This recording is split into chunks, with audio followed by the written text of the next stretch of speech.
Compared to the discovery and removal of a 10-pound tumor, anything that occurs on a volleyball court is a minor hurdle. A senior at Newport Harbor High School, Remy Wilson's life was turned upside down at the discovery of an enormous vascular mass right around the time of her 14th birthday. I had a weird spasm in my right side, and I couldn't really move my right leg up that far, and it kind of just shocked me. And then my parents thought it was kind of more of like a kidney stone, so they rushed me to the hospital. It was interesting because it was very hard to diagnose, and I think that increased the fear that a lot of people had in the whole incident because of the question mark.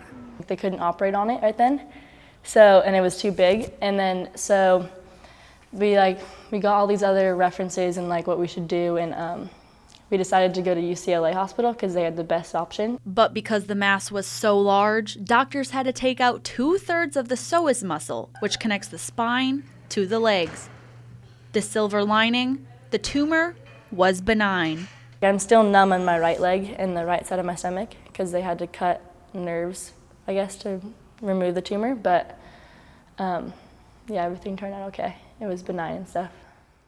No life-threatening complications, but that didn't mean everything was back to normal. Doctors said Remy would likely walk with a limp for the rest of her life. Not to be deterred, she was back practicing volleyball in just 2 short months, a remarkable recovery. Everybody was hesitant, and there were moments I'm sure that she felt that maybe that was the wrong move for her to continue to play. We all did, because you just didn't know where it was going to go. Again, I've never seen anything like this. For the beginning part of healing, I would walk with a limp, but I went to physical therapy and all this stuff, and they helped me reposition my body and stuff, and learn how to walk normally and run and exercise. I mean, you can imagine the fatigue that her body went through having to make up for this, big gap in her muscular structure.